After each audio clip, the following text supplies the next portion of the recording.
Okay, so I think we can get started. It's my great pleasure to introduce Adam Fagan today for our lecture series. Adam is a professor of European politics at King's College in London, and he's going to be presenting his talk on citizens' activism and activist citizenship in Southeastern Europe, deciphering the local, distinguishing the European, and acknowledging the transnational. Adam has been working a lot on social movements as well as environmentalist movements and environmentalist politics in Central and Southeastern Europe. So in that sense, this topic in a certain way fits very well with his past research and current research as well. So Adam, I'm very glad that you found the time to join us today, and the floor is yours. Thank you very much, Florian, and it's an absolute pleasure. And I'll probably talk for about 35, 40 minutes, but then really looking forward to some questions and comments. And thanks for that introduction, Florian. So as Florian said, I've since the mid-90s been focusing and working on activism and social movements and civil society as the core concept that has fascinated me for all of my research career. So really that's what I'm going to be talking about today and reflecting on very much on the contemporary period, but I want to begin with some historical context. So democratic backsliding, as I'm sure you're very well aware, has been observed in countries across the globe. But its emergence is particularly striking in the post-communist members of the new member states of the EU, which were long hailed, of course, as the poster children for successful external democracy promotion. The manipulation of elections, violations of civil liberties, the creation of an uneven playing field for opposition parties, and the reduction of institutional constraints on executives has been very well documented in the scholarly literature. Yet, protest movements and activism across Central and Southern Eastern Europe appears to be more vibrant than ever. Indeed, after 3 decades of relative passivity, civil society seems to have finally sprung to life in these supposedly imperiled and decaying democracies. And so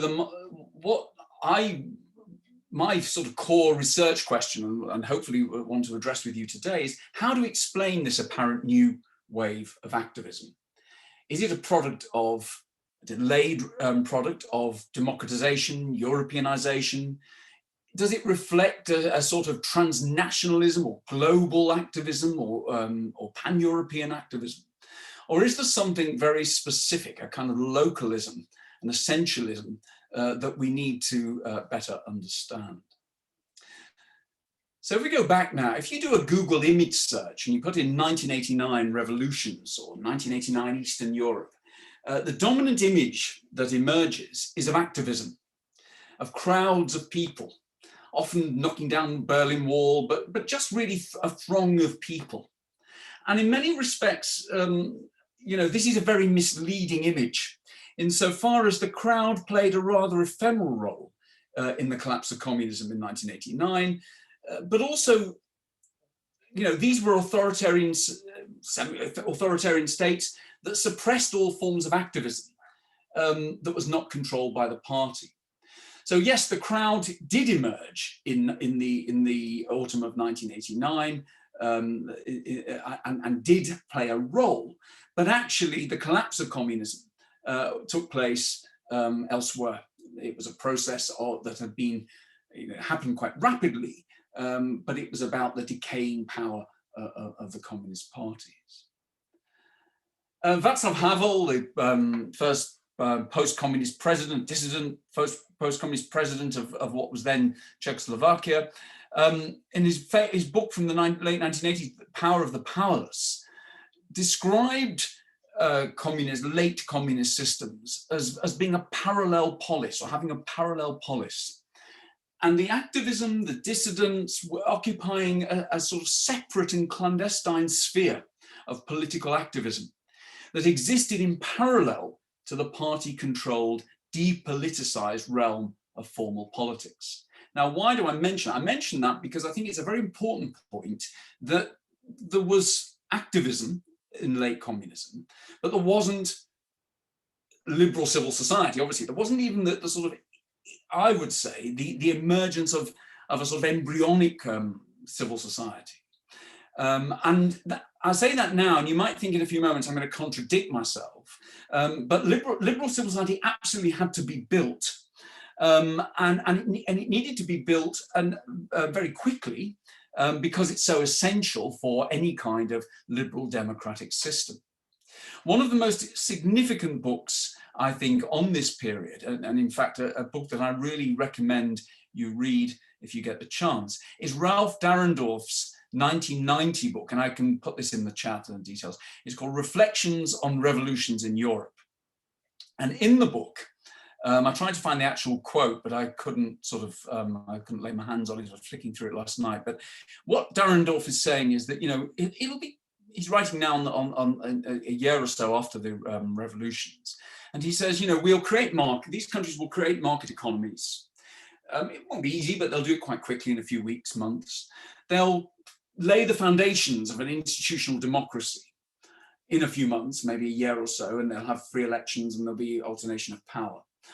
But what will take a generation at least, and will be really complicated and is a sort of final frontier, is civil society, building civil society, developing a liberal civil society where citizens can organize, can become active, can at times be round the table, but at other times can legally disrupt, culturally disrupt, and to fulfill the function of citizenship, or what I would refer to as activist citizenship.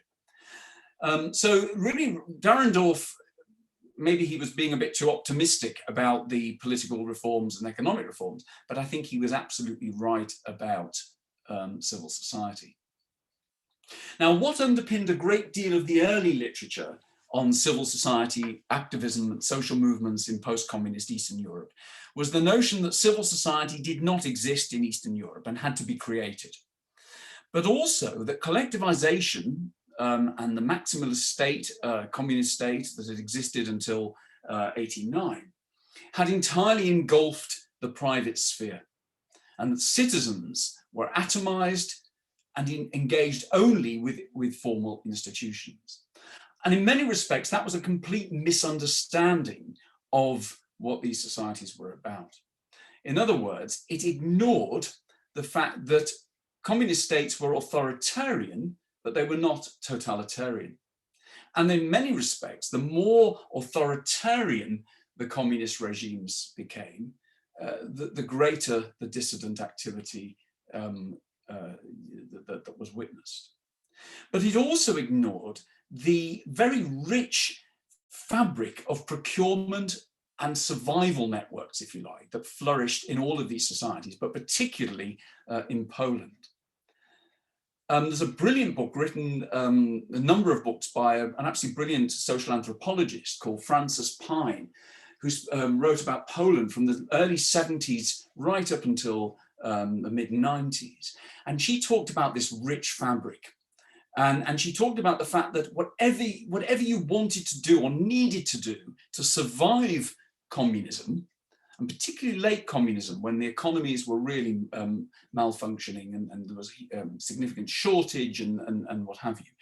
In order to survive that, you absolutely depended upon your networks, your societal networks, your informal networks, your bartering, your exchange, your kith and kin, really.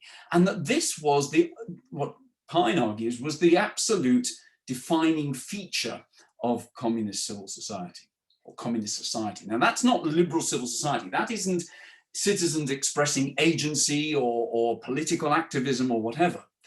But it does provide a bedrock of a sort of informal networks that I would argue, and many others have argued, actually perhaps go a long way to explain why it took so long, but why we have seen finally an emergence of very localized or localist activism. For most scholars, and particularly political scientists, the challenge of civil society development and engagement and citizen engagement was viewed very much in terms of catch-up. These countries were a stage or two behind. They were laggards, particularly in terms of social movement development and efficiency. And what always struck me was certainly being familiar with the sort of Cold War literature of the idea of First World, Second World dynamics. And, you know, Eastern Europe was understood as being, or the relationship between West and East was very much pitched in this, you know, notion of backwardness and a second world versus first world. And certainly in post-communist studies, that lingered for many, many years, and arguably still does in some quarters. The idea that in order to build civil society, in order to have a vibrancy of social movements and activism, you had to overcome, these societies had to overcome a sort of backwardness, a sort of retarded social development or economic development. And to an extent, you know, it's absolutely right. There was a need for a resocialization. These societies had fossilized in many ways during the from the late 40s onwards. They hadn't addressed, for example, the periods of fascism or the politics of the Second World War. But I think as an intellectual card, if you like, it's overplayed, because actually, although, yes, there was a need for some social learning and resocialization and lessons learned, what was often precluded was this idea that this region, broadly defined, had the potential to witness innovation, different types of protest. And actually there were not, in order to catch up, you have to, the assumption is that you follow a similar course of development, a similar course through modernity. And these countries were pursuing and were following a very, very different course. So I think for me, it's not entirely surprising that what we see today, for example, in Serbia or in Croatia, in parts of Southeast Europe, as well as Central Eastern Europe, and even further east, is quite different, is quite distinct in terms of how citizens mobilize and do so at the local level. The first decade of post-communism witnessed an extensive momentum for externally generated civil society development, a proliferation of foreign donors offering rather small amounts of funding for local NGOs. And this generated a massive growth in small, usually poorly resourced, ubiquitous NGOs that emerged across all of these countries. These NGOs were a particular iteration of civil society. They rarely sought to mobilize people and were largely engaged in running foreign-generated projects. They were project machines. In 2002, Mark Murray Howard wrote a seminal book, The Weakness of Civil Society in Post-Communist Europe. And in the book, he argued that civil society in post-communist Europe was weak. Citizens were reluctant to assume their new democratic rights and opportunities, and were still locked in their communist era networks. I think he wasn't wrong in the sense that there was certainly in the 90s a disappointment and a sort of, you know, a tangible sense that citizens were cautious, were reluctant, were quite conservative with a small c. And actually, the strongest manifestation of civil society seemed to be this tier of NGOs. But I do think that there was something about Howard's book which captured the moment, but didn't perhaps unpack and capture some of the of what was actually happening. Activism did happen at this time, and I witnessed much of it in my own research and covered some of it, particularly in the Czech Republic. I worked on environmentalism in the Czech Republic as part of my PhD, but also in my post-doctoral research. And I did quite a lot of work on the protest against, for example, the Temelín nuclear plant in the Czech Republic. And there was activism. There was a wonderful organization called Prague Mothers and the South Bohemian Mothers, group of women who, inspired by Greenham Common here in the UK, staged regular and quite innovative protests against the building of the reactor at Temelín. But it was small scale. And interestingly, it became, if you like, the activist space became very quickly colonized by Western environmental networks, in particular Greenpeace. It also alienated foreign donors, or at least that was the fear. And many people were still reluctant to get involved. By 2000, the civil society space was dominated, as I say, by NGOs who were intent on one thing and one thing only: becoming professional, gaining a seat around the policy table, focused entirely on elites and elite access, and having very little to do with grassroots or community campaigns. And a sort of slight anecdote, I remember, it must have been about 2003, 2004. I was going to an event in Prague. I was in Prague and I was late, and so something I never did. I took a taxi from the airport to the center of Prague, which, you know, I feel, you know, mortally embarrassed about now, but at the time I thought, no, I'll just jump in a cab. And I remember there was terrible traffic, terrible delays. And I realized after sort of a few minutes of just sitting stationary that the reason there was a delay was that there was a huge environmental protest about traffic. It was a sort of reclaim the streets type event. And I remember being absolutely overcome. I thought this was the first time I'd really seen anything like this in this country. Now, that's really shocking now because, of course, less than 15 years earlier, less than, you know, perhaps, revolution, you know, the Velvet Revolution, the masses of crowds in Wenceslas Square, and really, and yet, you know, here we were less than 15 years since then. I was quite surprised to see what was obviously local activism. I could tell from the placards and from the sort of crowd that had gathered. So it was happening, but it seemingly taken an awful long time.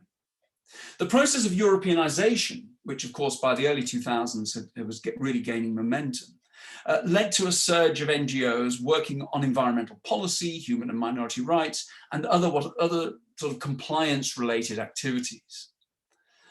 So in a way, Europeanization brought the NGOs in, and of course the Brussels and the Commission mandated that, you know, the post-communist governments had to engage civil society.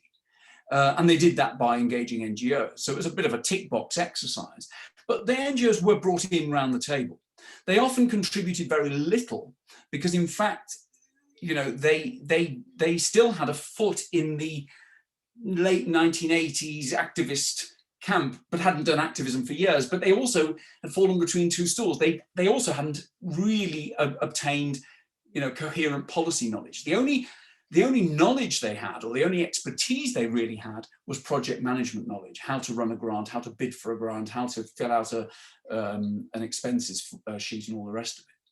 So they were sort of caught between the two. They weren't really fulfilling a function around the policy table, and yet they didn't really have any foothold within activism.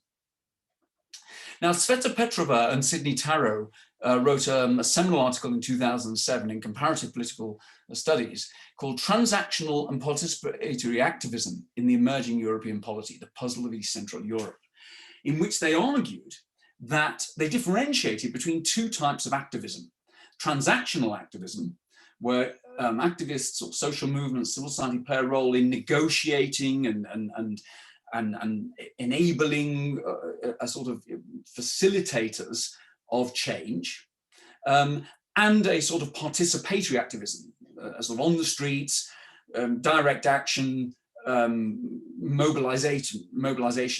And they said that actually Eastern Europe, civil society in Eastern Europe and activism was more akin to the former, the transactional, than the latter. And that seemed to be taking stock and saying, well, okay, folks, look, maybe Eastern Europe is never going to see a level of participatory activism. Maybe the type of civil society that these countries have developed, is more built around NGOs and a transactional role, and that isn't perhaps something we should lose too much sleep over. It's interesting, given that, of course, Tarot is known mostly for his work on contentious politics and the importance of contentious politics. So again, perhaps this sense of, Eastern Europe's different, and it's not quite, it's not going to be a laboratory of contentious politics. And that was the view from 2007.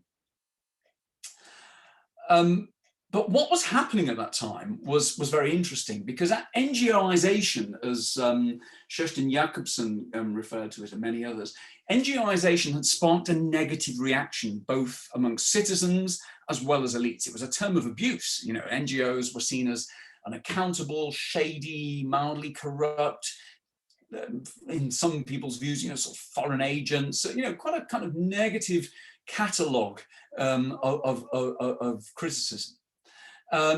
And this had sparked, or was sparking, a sort of reaction.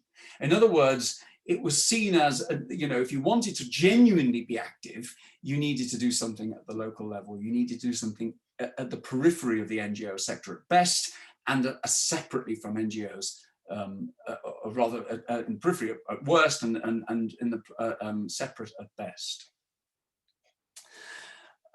EU accession in 2004 and then of course 2007 for Bulgaria and Romania, but 2004, the big bang enlargement, marked a turning point. Thereafter, international donor support for civil society began to decline, and the only funders left really were the EU and a few sort of bilateral foundations. And this immediately led to a sort of crisis for the ubiquitous NGOs that really started to diminish, and their worth, their value, their contribution really was called into question. And in a way, this also encouraged a sort of grassroots activism, particularly in urban centres, in cities where unregulated developments were taking place, where there was a high level of corruption around investment decisions, all that sort of stuff. And this kind of dichotomy emerged between the NGO sector and what was seen as a genuine civil society. And, quite frankly, the last decade, right across the region, with very few exceptions, we have seen a level of local activism that have really confounded the expectations and the predictions of academics and commentators. There's now, so much evidence of a level of activism in the region, from the campaign, for example, against the Belgrade waterfront, Nedavimo Belgrade, let's not drown Belgrade, to a raft of everyday activism involving, a host of campaigns and actions. Where, involving engaging citizens in acts of expressions of agency. So the citizens that, of these countries, once perceived to be, reluctant to protest, inexperienced, or simply too poorly resourced to exercise their democratic rights, have mobilized, protested, and contested the increasingly authoritarian nature of their politics. Activism seems to be flourishing, but this raises an important question. Why is it, on one level, all the literature tells us that these are corroding democracies. They are slipping into authoritarianism, to illiberal politics, that they are precariously stable. There is a stabilitocracy, that these countries are along, even the countries that were the poster children of democratic reform, Hungary, Poland, Czech Republic, have slipped into a sort of populism or far-right politics. And yet, on the other hand, we see this flourishing of democracy. What's the relationship between the two, and how do we explain? Is it simply that one is a reaction to the other, or is there something else at play? So I want to now pose some questions and hopefully answer them. and then hear your questions and comments. Firstly, I want to begin with a definition, because I use this term quite a lot in my own writing, and certainly I've used it in the preamble of this session, activist citizenship. And I take this directly from my former colleague and friend, Engin Aysin, who uses the term. He makes the distinction between active citizenship and activist citizenship. And I think this is a really important differentiation. It's a very good way, a framework, conceptual differentiation, distinction for understanding Eastern Europe today. The former, active citizenship, is when an individual performs his or her duties within the democratic polity, such as voting, tax paying, adhering to the legal order, but also doing some level of expressing their agency. So it's very much the sort of activities that the lowest common denominator for a liberal democratic polity. You know, citizens engaged. Not all citizens, of course, will be talking probably about somewhere between a third and maybe a half of citizens will be most active, but that's a sort of minimum expectation. Activist citizenship implies something different. This is about individuals breaking with prevailing routines and practices in order to bring into being new political subjects, making justice claims. Activist citizenship, activist citizens do this through acts of citizenship, inverted commas, directly from Aysin's work, which are acts that constitute what is meant by citizenship or citizenry, as opposed to aliens, outsiders. In other words, Aysin differentiate, for him being a citizen is not simply about holding a passport or an identity card or belonging. You can be a citizen whether you are, inverted commas, legal or not. Citizenship is a political act. It's an act of being political, of expressing and using your agency in particular ways. And that begs the question, to what extent is such activism a delayed legacy, where we do see it happening? To what extent is this a delayed legacy of Europeanization and liberal democratic reforms? No, this is my first question. Now, I'm not suggesting we're seeing activist citizenship, but we're seeing activism and some expressions of activist citizenship. And my question here is, okay, is the fact we're seeing this today in Eastern Europe, is this a product of a positive outcome, you may say unintended or unrealized, whatever, of Europeanization and liberal democracy? In other words, Dahrendorf, you know, it just was going to take time, folks, and you've got to just be patient. And now, you know, 30 odd years after the event, there's been a resocialization. Well, certainly one interpretation, absolutely, that Europeanization and liberal democratic institutions laid the foundations for this sort of activism to take place. And we do just have to sit it out and rely on socialization of a new generation. From this perspective, the EU has provided a framework and institutional structures that has been enabling. However, this interpretation ignores a number of very fundamental points.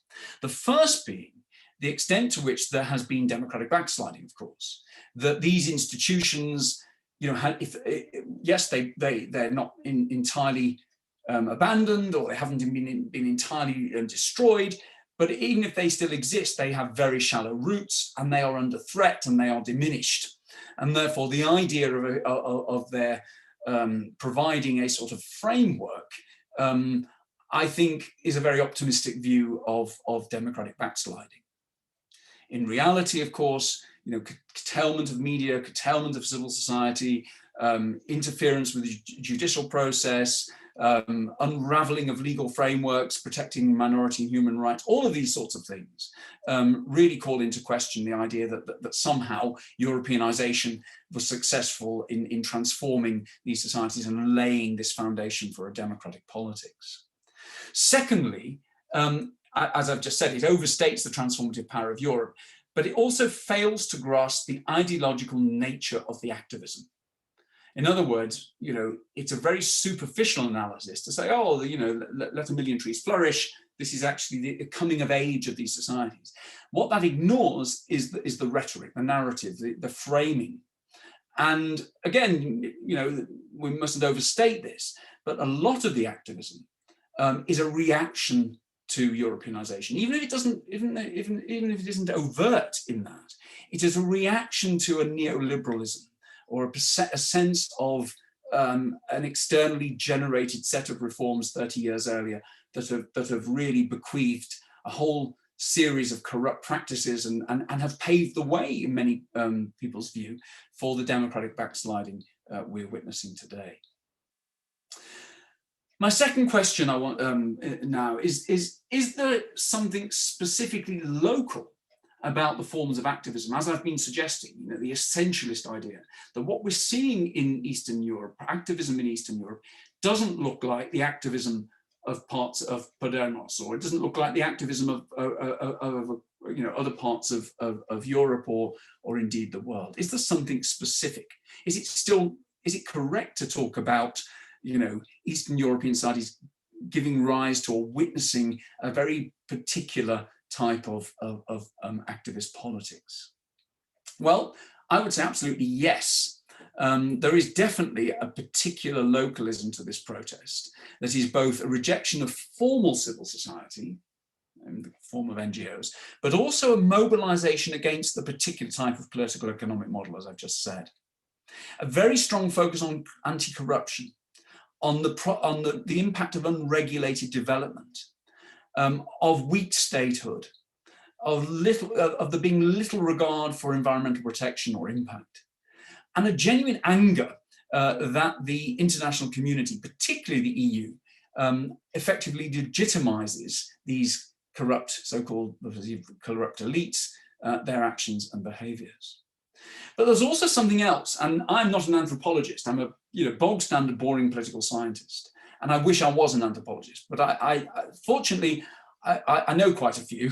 One of the most distinguished is my very good friend Peter Goldstein, who is a real proper anthropologist and really gets below the surface, under the skin of these activist networks. And what his research reveals is a wonderful irony and comic nature, which, if I'm old enough to have read and started my graduate studies at the end of, right at the end of the beginning of 1990s, and reading that literature of the dissident movement of the 80s, where, for example, the Czech dissidents in 68 and then again in the 80s would mock the communist leadership by dressing up as inflatable fruit and veg. So there's a wonderful photograph which I have still somewhere, taken in 68, of a very violent reaction of the Czechoslovak police, with batons hitting what I think is a massive aubergine or some kind of vegetable, and it was this kind of inflatable. And when the tanks rolled into Prague in 68, the Soviet tanks rolled into Prague, the protesters offered flowers. They painted the tanks pink. They tried to dance with the soldiers. All this sort of stuff. There was a cultural dissonance that they were very keen to highlight, and that wasn't unique. I mean, it was pretty specific to Czech Republic, but it wasn't unique. It was also happening in Croatia, Croatian Spring, and elsewhere. And certainly there's elements of that in the protests we see today. There is also, and this is where I am, I have certainly picked up in my own research, a level of pragmatism as well as latitude that we don't always see in parts of Western Europe and elsewhere. In other words, a willingness to reach out across the piece to build broad-based movements. And of course, there's historic legacies of that with Solidarność in Poland, Civic Forum in Czechoslovakia and elsewhere. The making common cause. Now, interestingly, the NGOization of the 90s and 2000s, I felt very much disrupted that. Projects were very much clear focus. You had to do this for the project, and it galvanized and siloed NGOs into very particular campaigns. That has changed. And one of the dominant features, the most salient features of these local networks and campaigns is their ability to fuse issues, to work across the piece, but also to work very pragmatically, particularly in the work I've done recently on Poland, when we look at anti-smog alert and environmental activism, to work with politicians from all parties, to make connections with liberal clerics, and to reach out across the big, which I think some people would say, well, that's a sign of pragmatism, or maybe of conservatism with a small c, or a lack of activism. But in fact, it's a very interesting combination, because it doesn't mean necessarily that these activists are turning their back on direct action or more radical antics. It actually suggests they have a very pragmatic and broad understanding of what activism has to be about.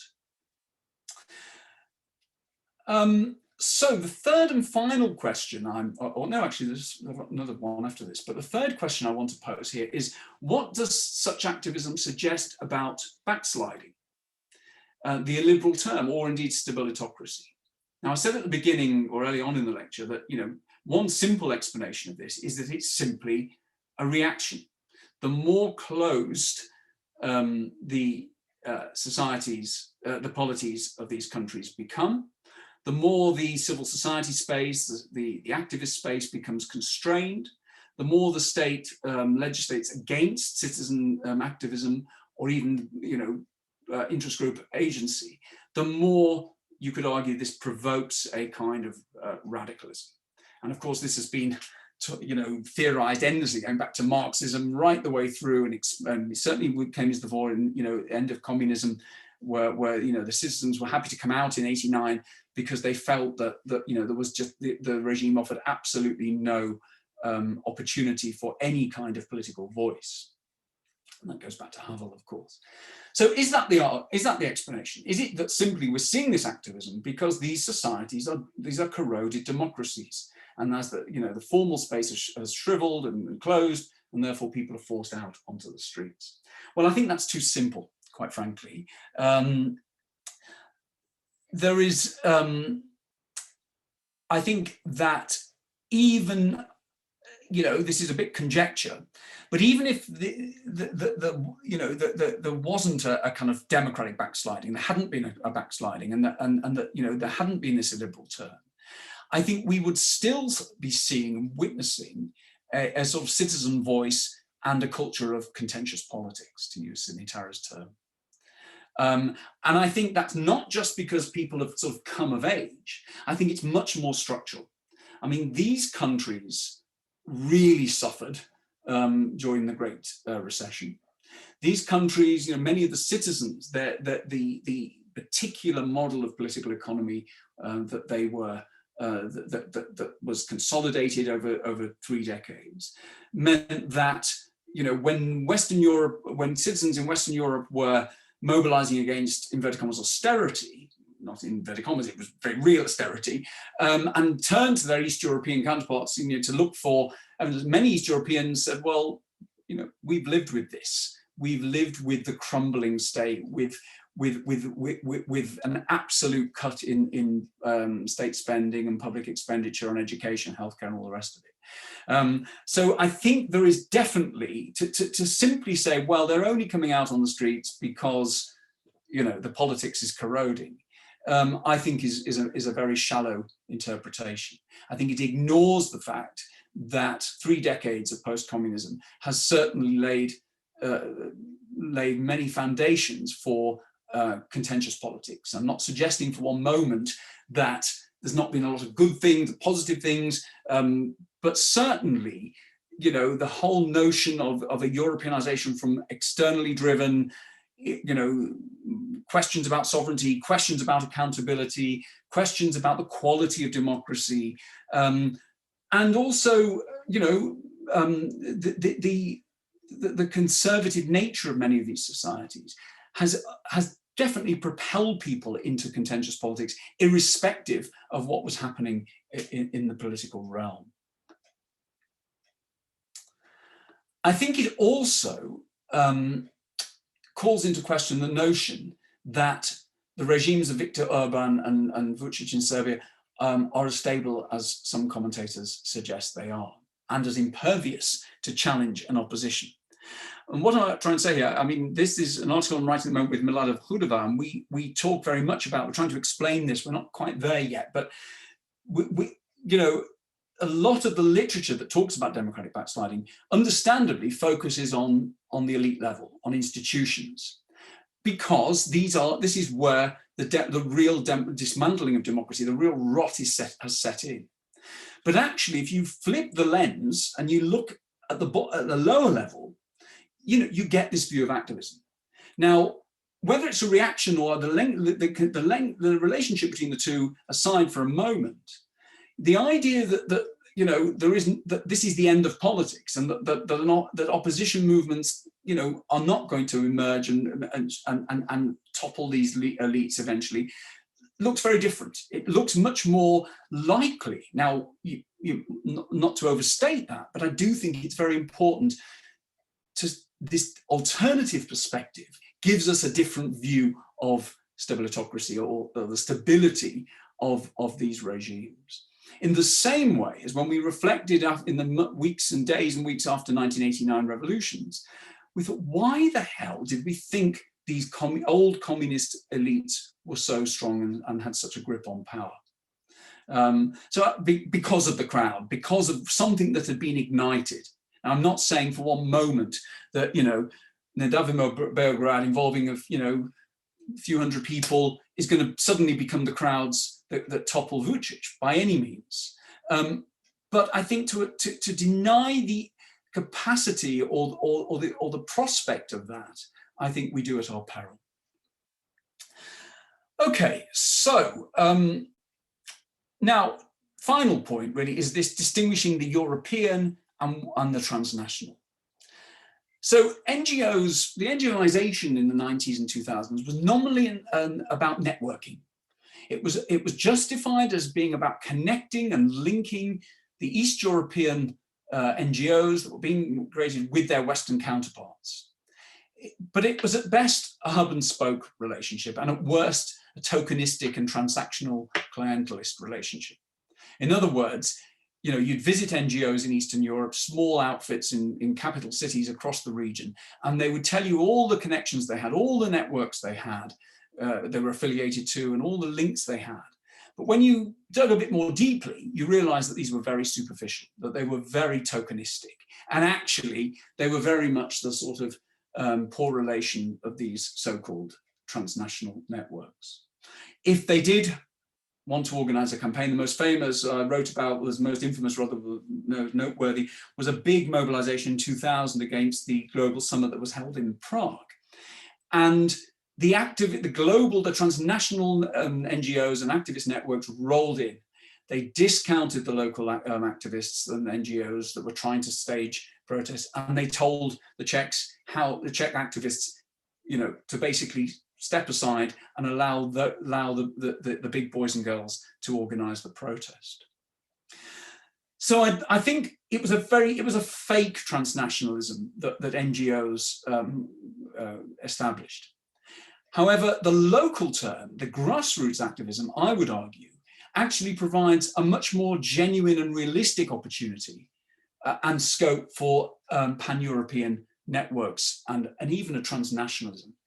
For example, across all parts of Poland, a recent research project we're involved in, current research project, there is climate activism, there is Fridays for climate. Even in parts of the country that have never seen NGO activity or civil society activism of any significance. LGBTQ rights, the Black Lives Matter movement. The more this engages local voices in Eastern Europe, which it is definitely doing, the greater the opportunity for a genuine pan-European or even transnational activist networks. So I think on a positive note, what I would say is, you know, we should be optimistic and positive about local activism per se, but one of its core ingredients or one of its core benefits, is this prospect of actually finally helping to construct proper transnational networks that are genuinely mutually reinforcing and a two-way relationship. So my concluding comments. Yes, the experience of Eastern Europe in recent years confirmed that democracies do rot from the top. I'm not deluding. I'm not trying to convince you that actually all can be saved and everything's really healthy in Hungary because civil society and activism is flourishing. By no means that's what I'm arguing. But civil society survives. Not only does it survive, it seems to thrive and gain political momentum and vibrancy as the slide towards authoritarianism gains pace. And that's important, because if we fail to study that, or we fail to interrogate that, then I think we're failing to really envisage how democratic backsliding may be overturned or at least countered. The key question in terms of democratic revival or survival is whether social movement actors and civil society can do more than just adapt to the confines of the neoliberal politics.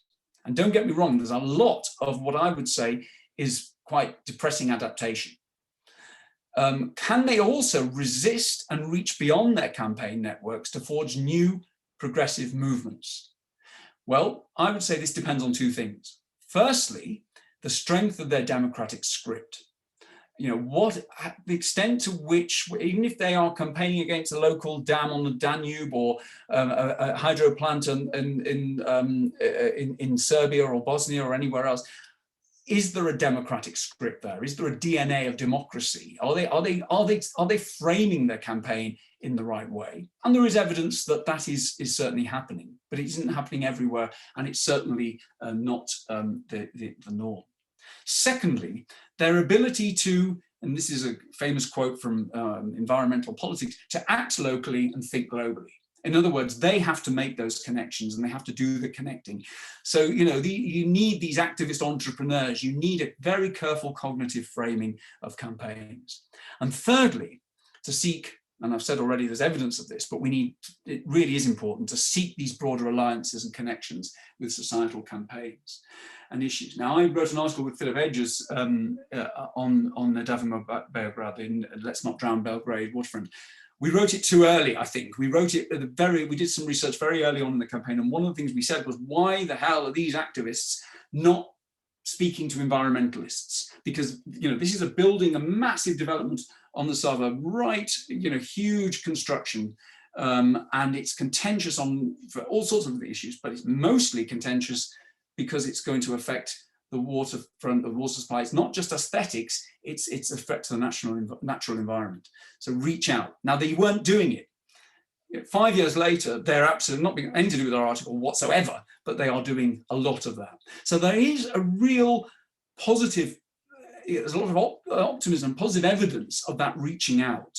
And that really will be the key. And of course, the emerging linkages with political parties. So I've probably spoken far too much. I'm going to stop there and really apologize if I've gone on too long. I think I did say maximum 50 minutes. I'm probably almost there. And I'm really happy to take any questions, comments that you may have. Great, thanks Adam for sharing your insights with us, and I think you're raising some really important questions.